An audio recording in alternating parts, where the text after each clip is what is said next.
Bram. We can give him a round of applause. Thank you. Online, we have Jane, as well as Nashilongwe. And before we start, I'll give my panel members an opportunity, 1 minute each, to introduce themselves. Let's start online. Nashilongwe, would you yourself, just 1 minute? Thank you, Tulufelo, and thank you to our colleagues and friends who are joining us for this session today. My name is Nashilongo Gervashes, and I'm in Windhoek, Namibia today. I'm happy to be joining our larger IGF community from Africa as we engage on, artificial intelligence and its use and purposes for development. I'm happy to be here. Thank you. Thank you, Nashilongwe. Jane, I'll give you the opportunity to also introduce yourself.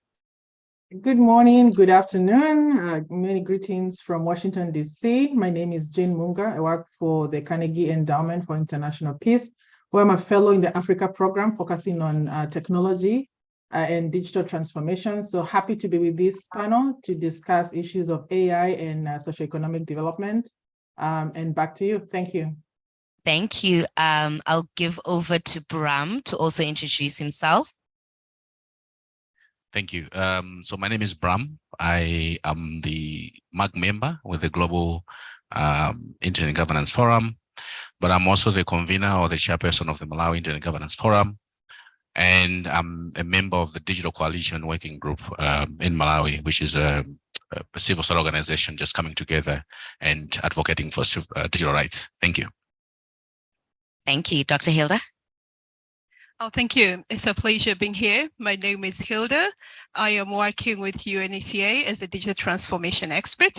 It's an honor to be here. Thanks. Thank you. I think a resounding theme for the Africa Internet Governance Forum 2023 has been AI.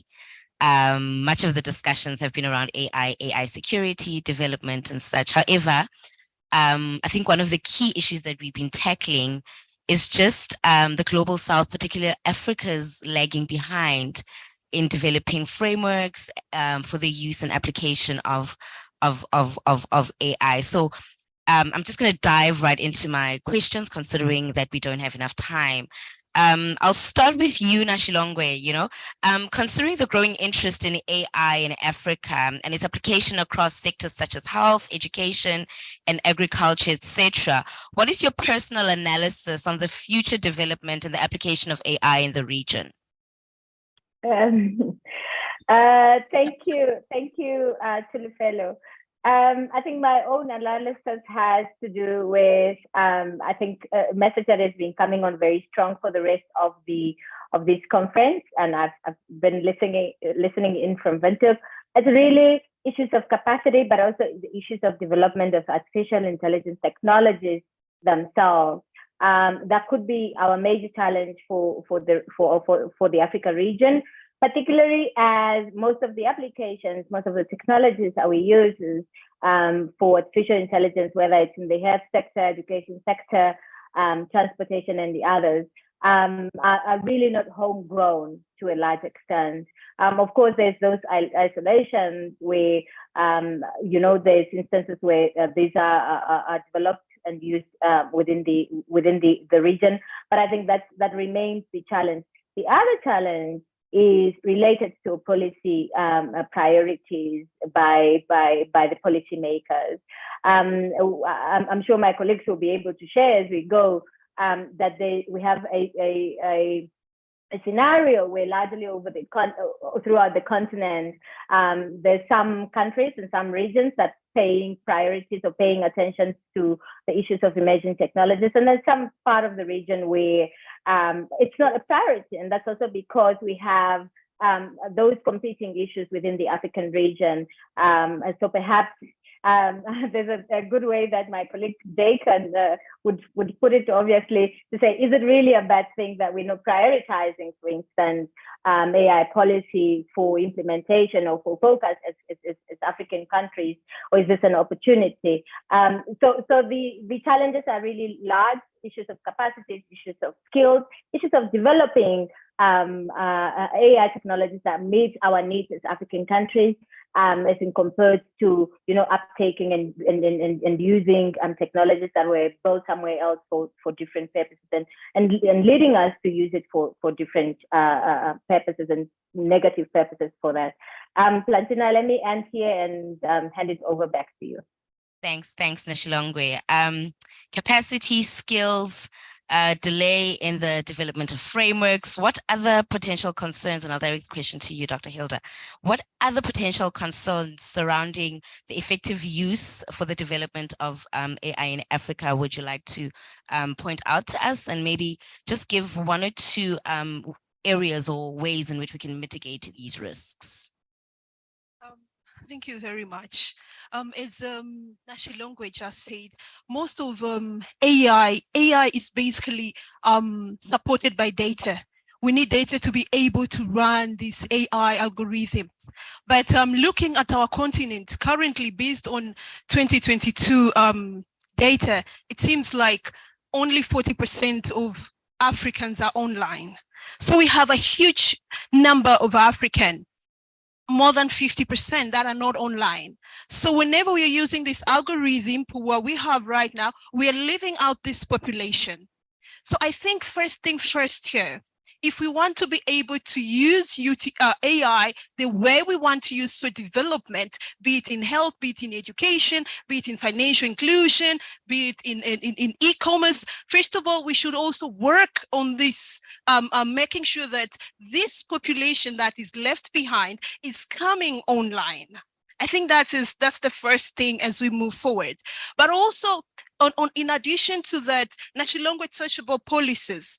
Of course, currently we do have we have several frameworks and all these policies, mostly at the continental levels. But I think it's high time right now for our leaders to make sure that we are able to domesticate these policies.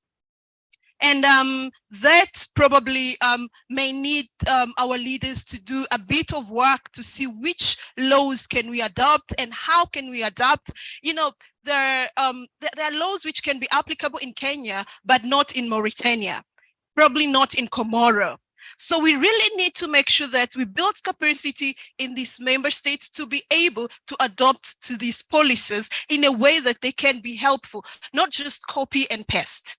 Of course, we have issue of skills. I think that have been touched. We have issue of skills. But one thing which I feel like is a problem in the continent currently, what we do, we are trying to adopt to these policies without having a clear strategy, like digital transformation strategy for the country. So to me, I feel like we are working on a hand, then a leg. So these things are not connecting. I think as African countries, we need to sit down and think like, I'm Namibia. What do I want to see in the next 10 years? What do I want to achieve in terms of digital transformation plans? Let's see that. Let's lay out that plan. Then it will be easy to make sure that, yes, I have AI. I want AI police. You cannot talk about AI police while you don't have cyber. You can have all these people online, but these people need to be protected. So we really need to have a strategy in a country. And I think this will be very easy for us now to start working through the strategy and attain our digital transformation goals. But also we need to put a budget on it, our own budget. Most of these digital transformation initiatives are currently funded by donors, by people from outside of the continent. I think it's high time for us now to have this on our budget to be able to fund our digital transformation plans. Thank you. Thanks, Dr. Hilda. There was a mouthful. I think one of the key things that I'm taking away from your responses also got to do with, well, it is the strategy, right? But now, let me just throw a spanner in the works, and I'll direct the question to you, Bram. With agriculture being being so critical to most of the economies on the African continent, and the major source of livelihood for 70% of African countries, how can AI contribute to sustainable agriculture and food security, taking into account that the continent's diverse ecosystem and farming practices? Thank you so much. I think that's a very good question. Africa as an agro-based economy, I think I mean, I heard in the presentation yesterday one of the use cases that Google is working on in its Center of Excellence in Ghana, and that's to use the AI in terms of how it can benefit the agriculture sector. And that's a huge potential. We still have farmers. I think we're having a side chat this morning. We still have farmers in the rural, deep rural areas of Africa who still doing their farming not based on the data that is available. You know, they just practice farming because their forefathers have been, you know, farming, whether it's cork, maize, rice, not based on the intelligence that the data is actually providing us with. Now we have the ability with AI to be able to farm based on the demand on the market, based on the predictions of the weather, so that we can actually optimize and have the precision farming to have the yields that can actually give us more money as farmers. And I think that's how AI is revolutionizing agriculture sector across Africa. But I think the problem that we are having is that we are discussing policy, we are discussing how the farmer can benefit, and we've left out the farmer in the room, you know, of the discussion. And so I think we need to close that gap. We need to bring the farmers, we need to hear from them. We shouldn't be assuming this is what they want, but we should engage them and understand what are the pain points and really work with the grassroots to sort of bring these kind of solutions. Thank you. That's a good response. Dr. Jane, Bram here speaks of leaving key stakeholders out of the dialogue. He makes an example of leaving farmers out of the room on the agricultural sector. But maybe I want to talk to you about literacy rate, right? The literacy rate in sub-Saharan Africa is estimated at 67%. To what extent can AI be leveraged to improve education across different regions in Africa, particularly in areas with limited access to quality education? And I would like you maybe to tie this response to what Bram has indicated, saying that we're leaving critical stakeholders out of the room. To what extent does our literacy rate, our skills, our level of inclusion impact on that, on critical stakeholders actually being in dialogue on critical AI regulations that affect them? Thank you again for that question, and thank you for having me in this panel. First, I want to just agree and really support the comments that we really have to ensure that there is inclusivity. So I'm not surprised the issue of leaving out stakeholders is a key issue, but also once and foremost, if not all people are connected, you have a critical mass of people who can just not benefit from the AI and what it offers us. So if we make sure that not just the stakeholders, but even people are online and they can access this online, it's going to be how we can all be inclusive within the AI digital transformation agenda. But going directly to your question, the issue I think that we're skirting around here is, are we building the right fundamentals for AI in the African continent? I think that's a question we just have to approach as a continent, as African countries, and ask ourselves, what are these fundamentals? Skills, we cannot do without skills. If our education systems are not training our young people, are not training even those in government, those in places that are making the decision makers, if today a policymaker is still not sure what a data ecosystem is or what AI is, then how can we start building this? So I think the issue of literacy cuts across. It cuts from the very foundations of a student who is entering school all the way to policymakers, those who are driving these decisions. And secondly, when we also talk about the fundamentals of this, is we also have to start building the infrastructure. The infrastructure sometimes is confused with just the physical infrastructure, but AI also requires a lot of strategic thinking. If we're not putting the data infrastructure right, the ecosystem, the architecture to be mining the data, like the colleague who spoke today earlier about agriculture, if a farmer is not connected and doesn't understand how that data then can feed back to help his crop yield better, then we are not yet building that, what I'm calling the foundation ecosystem. That architecture that helps the data to be collected and sorted in ways that it can feed back into what we're building. So I think here it's a whole of issue. It's a ecosystem wide. There's also now a speaker who spoke. Are we talking about the strategies, the policies? We have direction. I think that's where we need to start. Let's build the fundamentals of these rails of AI. And then we can start now discussing who is not included, how do we include them, how does a farmer benefit, how does a policymaker benefit, so we can ensure that it's not just inclusive, but it's also strategic and it's impactful. Thank you, and back to you. Thank you, Jane. Speaking of inclusion, Dr. Hilda, speaking of inclusion and making sure that the right stakeholders are in the room. I don't know if you can okay, true as well, and I don't think you might have missed him, and you will be doing his voice. Oh yes, there we go. Thank you. Just bring it back to you, Dr. Hilda, and speaking of inclusion and making sure that the right people, well, not the right people, I think we're all the right people because it affects all of us, right? But in line with the theme of inclusion, rather, Africa is very rich in language and linguistics, right? How can AI be used to benefit local communities by leveraging its potential for natural language processes to make sure, again, stressing the issue of inclusion, make sure that everyone that needs to be involved in the development of AI regulations or to benefit from AI can actually benefit?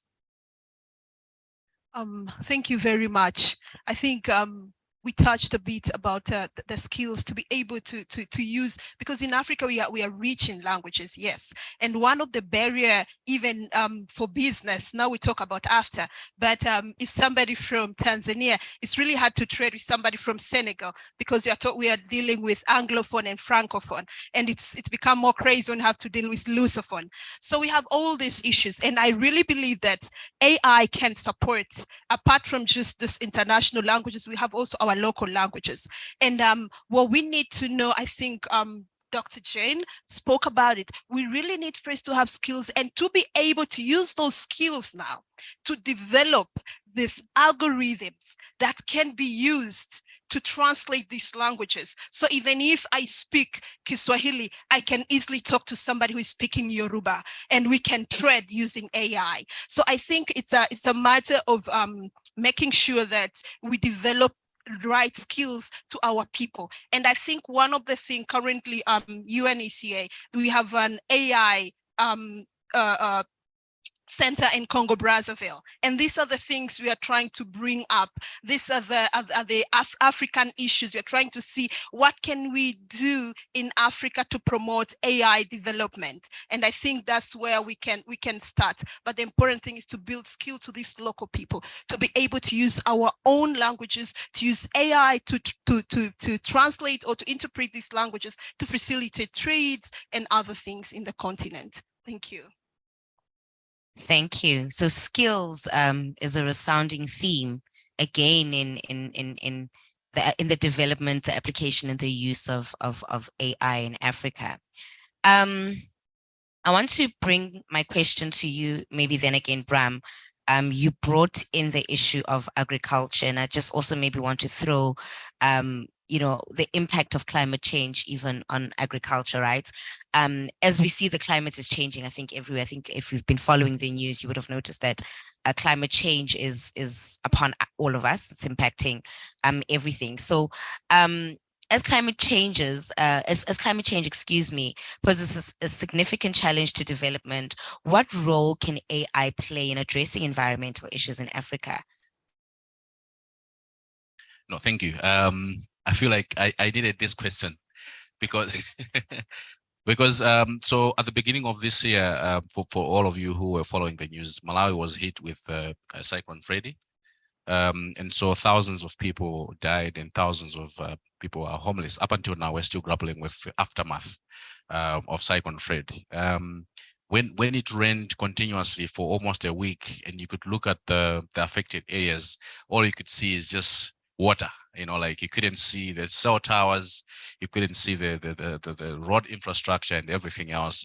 And so I think we run to the technology, obviously, to sort of see how we can rescue and identify the impact of the cyclone itself. And so I think that's the first time that Elon Musk donated the Starlink. I think they give us about 20 units. ITU donated some satellite phones. It was very, very bad. But I think just to address your question, we're now beginning to see how the drone technology coupled with AI is helping those kind of scenarios. And also, if we're collecting this data, and again, I refer to the Center of Excellence in Ghana that Google is working on. One of the issues that they're actually working on is satellite image to help African governments, you know, that are willing to sort of use the satellite image and predict weather patterns. So the flooding of the river, and I think that's a very good way of using artificial intelligence, you know, to help us with our humanity crisis and issues. But one issue I wanted us to also address and talk about is when you're talking about the issue of the language and you know, the fact that I think Dr. Hilda mentioned this, AI feeds on a lot of data. And I think most of these organizations, either from Africa or from outside, they come in Africa and obviously collect this data, train the models. And once the models have matured, they have a product that now they go and commercialize. But you see, you and me or people in the villages have given this data for free that is now at a later stage commercialized. But also, so my concern is, as we're discussing how Africa can benefit from the trade or from all these things, but how do we also ensure that people that are contributing to this data to train these models benefit when the models have been commercialized and they're being licensed to banks and commercial corporations? Are we compensating the people that are actually contributing this data, the raw data that we're collecting on the ground? Thank you. Sure. Yeah, there's great potential for AI powered financial services and climate issues, right? How and I'll direct this to you, Nashilongwe, how is this potential being realized in Africa at present? I mean, Bram here is talking about how AI is supporting, particularly in Malawi, in identifying climate issues and the likes. How? Firstly, let me ask this question in two parts, right? What infrastructure? What does the infrastructure sector? What other infrastructure sectors stand to benefit from the advancement of AI?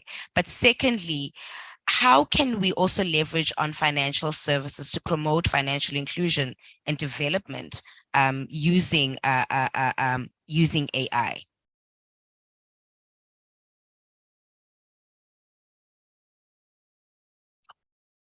Nashilongwe, are you there? Oh, I think she got kicked out. Dr. Hilda, would you like to take and maybe you can, the question can be answered by both you and Dr. Jane. You can maybe talk about it from an infrastructure perspective, and then Jane, if you don't mind, you could also then maybe talk about it from a financial services perspective. Thank you very much. That's a good one. As currently we are working with AFTA, and financial inclusion is currently a big thing in the continent. And we have a lot of people, we have a lot of unbanked, majority of population is unbanked. But currently with mobile banking, it has been possible for a lot of people in the continent to at least experience or to be included financially. And looking at AI, currently, when we talk about financial inclusion, it's more than just transferring money. We talk about saving, and currently there are also behaviors financial behaviors? Is it saving? Is it borrowing? So currently there have been several apps in the continent that have been developed to support these people who are currently using mobile banking to be able to save. And these AI-powered apps, they can read what you're doing, the saving pattern, so the income, the saving pattern, the borrowing. And I think that there have been some development in some parts of the continent. However, probably it's just the beginning, and we can see this in Kenya, a bit in Tanzania. So I hope we will be seeing this more in the continent, in other countries. So I think we may need to invest more data for these algorithms to be able to understand the pattern, so as to support our people to be part of this financial inclusion, to be able to save, to be able to borrow, and do other things, is paying for school fees and other banking activities. So I think we probably need more data on that area. And probably one more thing, we may need also to invest more to these innovation hubs, these hubs that are developing these apps, to make sure that they are developing apps that are helpful to the African community. Thank you. Thanks. Dr. Jane, would you like to tackle the second part of the question? Sure, and I want to first just respond to what the other two panelists have spoken, especially what Bramia, hope I'm saying your name right, forgive me or not. He mentioned the issue that we are constantly providing data today. Our phones are providing data to companies. Every solution that we have on our mobile apps at some level is giving somebody data. The question is how is Africa part of that data ecosystem? Are we benefiting from it? And do we have the proper technology and the skills that keep being repeated to start harvesting this data? I think this is a question right now that, unfortunately, we almost seem to be going back into that old trap where Africa is giving. We're not part of the consumption and taking the benefits of this. Because of, at this point, we have yet to enter that ecosystem to harness the data that is coming out of there. And then that goes now to your next question of finances or financial applications. The opportunity here is immense. The opportunity to ensure that we're building products for Africans built on our own data is where we really have to start focusing on. I think there are a lot of apps, and I want to even applaud what has been said. There are a lot of apps in the African continent that are already moving in this space. But then moving this to the next level where we have seen more advanced technology, more AI that is learning and providing us solutions that are specific, that are driven by those that are in the African continent, is where we need to take the next step. And this goes back to the infrastructure or the skills that we have. So we can see how we limit ourselves if we do not go to that next level of skills infrastructure and building the development capacities that we need within the continent. Thank you. Wow, that was a good response. I did actually indicate that I will take at least 5 minutes extra from the next session. I don't know if there is a next session, but I guess I maybe want to take that 5 minutes to open up the floor to a Q&A, to allow you to ask any questions to our panel relating to AI for Africa's development. I'll take 2 or 3 questions if there are any in the room and online. I see we have quite a number of participants online. Yes, there's a hand. Can somebody help me with the mic, or do I stand up? Okay. Hi, everyone. My name is Jake Okechukwu. Sorry, I think there was some technical glitch in my inability to speak, but just wanted to commend everyone on the panel. It's been quite robust. Yeah, the only thing I would add would be, I don't think we speak enough about, the monopolistic tendencies and the fact that the African continent is at the verge of algorithmic imperialism in terms of the way that we see a shift of power moving away from African institutions, from African states being able to control the AI technological space. So there is there's tons of research that has been done about this in terms of the continent or African continents being unable to sort of navigate in terms of policy, in terms of law, in terms of just harnessing the power of AI tools, AI systems like big tech and the operations on the continent. In my work across the region, I have witnessed, tons of people who, local people who already deploy the use of AI in their work, be it the burrito change dealers in Abuja, Nigeria, the dairy farmers in Kiambu County in Kenya, or even the gold miners in Witwatersrand Sand Basin in South Africa, right? So you find people use AI systems, but they don't know that the systems they're using are AI systems, neither do they know about the data implication or in terms of the exchange of their rights. I mean, there's a BBC interview that showed Kenyans lining up in hundreds, just taking pictures of their retina for, I think, about 50 or like $40, right? And so if you look at the implication of these permanent data extraction and the implications it have in the long term, we don't speak about the inability for African states to regulate and protect the data of Africans and, and their rights in the long term. But it's important to see the growing nature of AI, on the continent. Over 75% of the AI tools are used to advance some form of human wealth or human rights, from agriculture, healthcare, education. And I think if we continue in that regard, we are going to see more progress. However, we must be very critical around the AI hype, the AI snake oil, the fact that everything is now more technologized. We don't need AI for everywhere and every system, and we need to think about that constantly. So thank you. Thank you so much, Dr. Jake, for the contribution. I'll take the question. So I'll start online. I see that there's a hand, Jamilu. If you can maybe unmute yourself and then ask your question. Yeah, thank you. Can you hear me? Can you hear me? Yes, we can hear you. Go ahead. Thank you. I have some 4 comments I would like to make. I would like to comment on the issue of education, especially in Nigeria, where we have vast number of languages and tribes. The thing is, our education curriculum was full with theoretical aspects rather than the issue of creativity, innovation, and then imagination.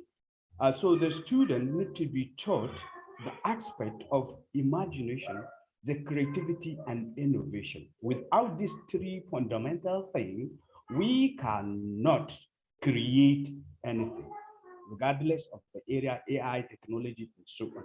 So we have this barrier, and we need to incorporate issue of creativity, innovation, and imagination in our existing curriculum, right from the primary school, secondary school, and tertiary institutions. And secondly, the issue of 5G. 5G is defined as the rate of speed per second.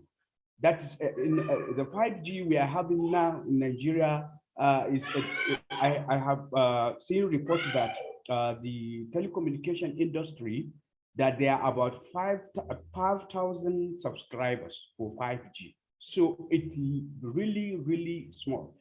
Now, when we talk about, for example, like NVIDIA, they have now come up with their H100. A H100 can process up to 3,000 gigabytes per second. So you can imagine the difference between what they are having. So it will give them the ability to process large language models. So if you are in Africa, you developed an AI system or an app that requires large language models or large language time series. How can you process that? And the second barrier is language barrier, of course. The language barrier, we are having many languages in Nigeria. So we need to unify a system whereby, as the United Nations representative stated, that we need to have an application that will try to unify the kind of barrier we are having in our education system so that we can understand the basic concept to use in our schools in order to develop an application. And then another issue is the issue of giving higher priority in terms of qualification. the certification. So we give priority to BSc, MSc, PhD. Elon Musk doesn't have PhD. Of course, Mark Zuckerberg doesn't have PhD. So we give much priority to certification, and that certificate doesn't work in the reality. So we need to indeed work toward achieving unified. And the last thing, because of the time, we talk about cybersecurity in our previous sessions, the last 2 sessions. We should talk about cloud security, and then cloud services, because you cannot develop an app, put it on an ordinary web where we use it. So you have to put it in a large cloud whereby it can compete with the worldwide. And finally, I want to talk to the UN representative issue of funding with respect to the startup in Africa. We are experiencing serious issue with funding. So please, UN, please, you have to build up a system whereby we can have an access direct in Africa to develop. Thank you so much. Thank you so much. Thank you, sir. There's, I think I'll take 2 questions or 3 questions max. You can direct them to anybody if somebody can help me with the mic, and then our panelists can respond. The hands. Are you asking a question or are you moving around with the mic? Oh, you please ask a question. Okay. Can anyone hear me? Okay. Thank you so much for this opportunity to actually not ask a question, but to just make a contribution. I think just to introduce myself, my name is Tapio Chilembe. I am from Zimbabwe. So one of the interesting things that we always talk when we talk of AI, I think we tend to talk about a filtered group of people who have actually access to these tools, because it turns out to be an issue of technological advancement. But now, from the African perspective, I think what it is also important for us to talk about the inequalities that exist before we even talk about AI right at the beginning, because the challenge that we have is that we have got a big gap between those who are actually not connected and those who are online. And then when we look at those who actually have access to the internet, the challenge is that there are gaps between men and women, as an example, or those with fast or slow computers, in terms of the speed of the internet itself, as someone has mentioned earlier on. So now, when we talk of AI and economic development, I just got interested because one of the main ideas or the popular verdict that we have in Africa is that our internet penetration is actually very low for our countries. Broadly, most of them, I think, for countries to realize the network effects or the economic dividends from the usage of internet itself, we should have at least a 20% critical mass in terms of internet penetration in the continent. And that is very important for us maybe to think about in terms of, sorry, for the sake of time, I'm just going to throw this as a thinking point to say, how can we actually increase the internet access as well as usage for the rest of the continent? Thank you. Thank you. There's another hand, and I think there will, okay. Oh, there's 2 more hands. Okay, 2 more hands and that's it. Okay, good afternoon. Yes. So Quick. You spoke about AI in agriculture, right? And then climate change in Africa and the world at large.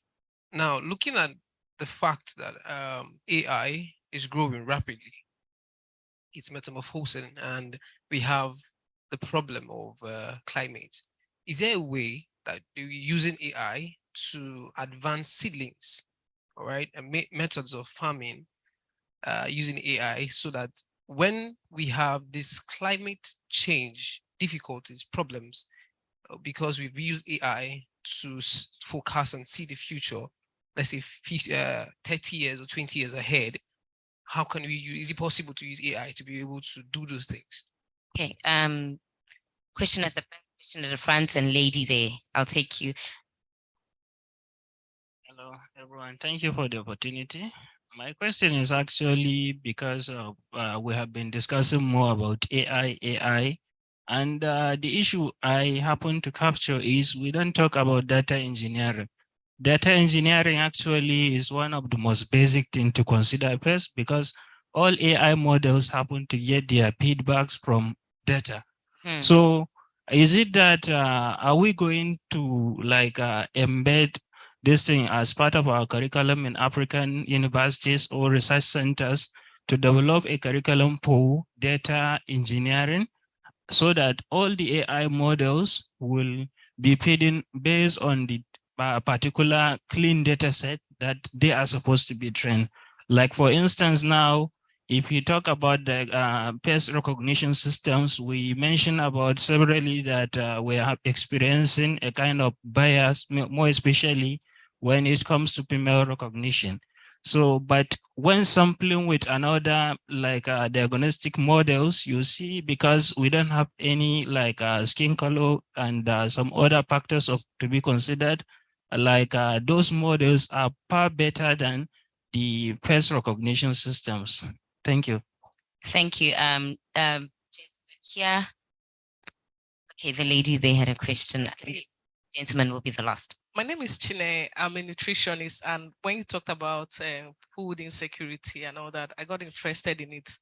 You know, in AI, mainly they focus in health and agriculture, but when it comes to the space of nutrition, don't really say much about it. Like I have a paper I'm presenting by 3 p.m. on the medical nutrition therapy using AI. So my question is this: you notice that a lot of people that are not on the internet, like he rightly said, and you need to get the data to know what you do when it comes to medical nutrition therapy and the NCD, non-communicable disease. So how do we do it so we can have a lot of data to work with? Because when you're presenting even at a conference, sometimes researchers, academia, they look at you like, what are you talking about? Because people that have been there, maybe they're not really the tech aspect. So it's a bit confusing. How do we get these people on board and have a lot of data so we can work effectively? Okay.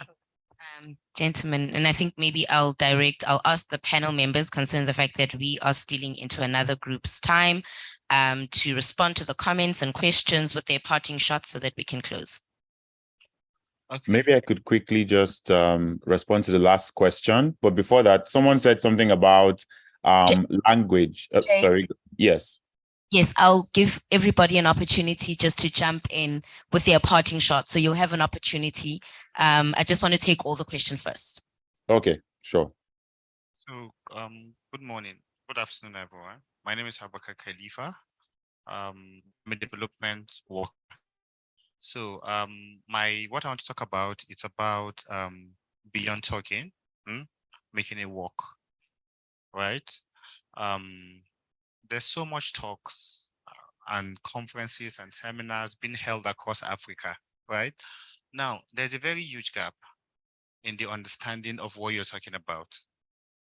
What you are saying should go beyond just people sitting in this hall, right? If you go to my village, let the peasant farmer know that somebody's working for him. And these data that are being gotten, because if you go to get data, like manual data, right, apart from algorithms, which I am sure shapes part of what makes up the larger data here, what comes to their mind is completely different from what you think. They see it as if, okay, they're getting money or something. So how do we get these people to understand what we're actually talking about? So more energy should be channeled into advocacy for people to understand this. Okay. I'll start with you, Jake. Issues raised on the ground: advocacy, implementation, inequality, climate change, AI in nutrition. Everybody will get a parting shot with all the identified comments and question with your parting shots. Thanks. I'll start with you, Jake. My parting shot would be, thanks very much for a very robust conversation. I would only touch on two things. One would be advocacy. The other would be nutrition. I think advocacy is very critical, right? We have to be very, very critical in the way that we respond to AI systems being deployed in Africa. And just like you mentioned, more than 90% of the AI systems we use are not developed by Africans, are not developed in Africa. So we must be critical in selecting and thinking about how we deploy AI systems on the continent. There's a big conversation about language being a barrier, but for we in Africa, language is a resource.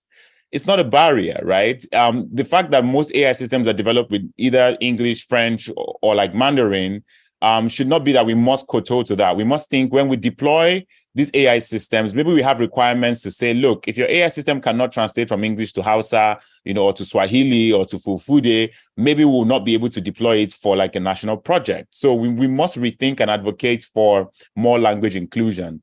I think nutrition is great. And I think it's one of the areas that we need to think about.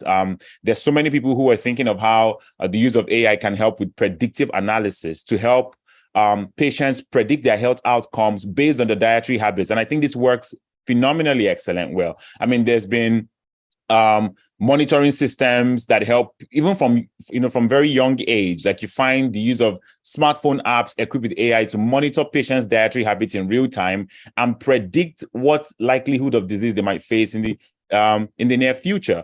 So I'm very excited when I hear people think about how do we use AI to improve like nutrition. I just read a report about AI systems helping farmers in Mali in terms of predicting the next water conflict. So issues around agriculture, nutrition, human welfare services, human development services are more critical for us. We must focus on those and leave those big self-driving car projects, flying to Mars projects to those people who are at the level of advancing their own AI systems in that regard. So thanks very much for the opportunity and great conversation so far. Dr. Jane, over to you. Thank you so much. I'm going to quickly just comment on data engineering. I think that was brought up, and also using AI for agriculture. I think these are some of the areas that we have to start looking at. AI is being used for precision farming already in most of the Western countries. There's even AI harvesting, self-different autonomous cars that are doing the planting. There's also technology now that is looking at precision farming from crop and soil engineering. So you have to ensure that the crop does develop properly. But I think these are things that in my parting shot, I will say that we also have to arrive to that position. And it goes back to my initial comments that by doing so, we have to start building the foundations, what I call the foundations of how we can harness this technology. Because at this point, Jake talked about, we have to step into the place where we are also in the forefront drivers. So my parting shot basically is to say that we need to be active participants in driving our own solutions, embracing the AI production economy. We cannot just be participating or giving the data. So we have to have been the forefront of this revolution by building the fundamentals again, and also to seize the opportunity. So my parting shot for all of us is just, I guess, to challenge all those who are listening, the policymakers. Let's shape the future together collectively and create the lasting solutions for commercial and viable solutions. Thank you. Nashilongwe, over to you. Thank you. So I think I'll start where my colleagues have also started, just to say thank you for this very robust conversation on how artificial intelligence can be used for development. As part of the Atlantic Council AI Connect that we've been part of, we've seen amazing colleagues doing great work. I think we had a colleague from Malawi who had built some systems on AI and how it holds public officials accountable for accountability and transparency. Many others, I think there was a colleague from Greece who did great work on I think climate and using plant technologies to map out things of weather. So and I think that also reflects on larger applications of artificial intelligence within the Africa region, and that it is prevalent. I think as we speak about skills, it's important that we don't forget out of school communities or out of school youth, and recognizing the potential in mapping the development needs or meeting the development needs of Africa. And we've seen many of those already using these emerging technologies, even without, qualifications, as I think a colleague there has mentioned. Really, again, thank you for this session. Thank you for your moderation. So the fellow, plenty of opportunities, plenty of challenges, but also a need for us Africans to have our house in order, and let's get those strategies in place. Let's build capacities. Our colleague from UNECA, I'm sure, will pick up the baton and build and help build AI skills at whatever level that she's been able, and add to the programs that they already have. Thank you again. Thank you. Longe, Dr. Hilda. Oh, thank you very much. It has been a honor to be part of this panel, but let me just quickly go onto these two issues. I think we talk about this, but it was asked again. I think I agree. One of the important thing is also to make sure that the unconnected are connected. And I think this goes straight to our policymakers. We may need to work on our tax policies to reduce the price of devices, to reduce the price of services, but also to build more or to invest more on infrastructure, especially in landlocked countries. But also on the local innovation hubs, I think we need to invest more as countries. We need to invest more. Our government should invest more to encourage these local innovators to come up with solutions that will be usable within our environment. But also, it's high time for government to adapt to policies that attractive to private sector, that will attract private sector investment. So be it PPP, be it just in inviting private sectors to come invest in the countries. I think it's very important because all these AI technologies do require a lot of funds. So investment, good policies from our government. And last but not least, AI is here to stay. If you're not careful, it can exacerbate the inequalities in the continent. Let's develop AI for Africa in Africa. Thank you. Thanks, Dr. Hilda. Bram. Thank you. I think from me, it's just one intervention. And I want to just stress the point that there's a wave of change that is happening in Africa, across Africa. There's a concern that we are very good at talking and developing strategies and policies and very little on the ground.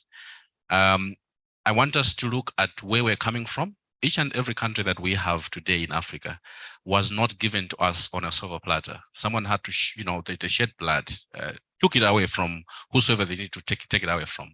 And so if we want Africa to be an equal partner on the global digital economy, someone is not going to come to us and just hand it over just like that.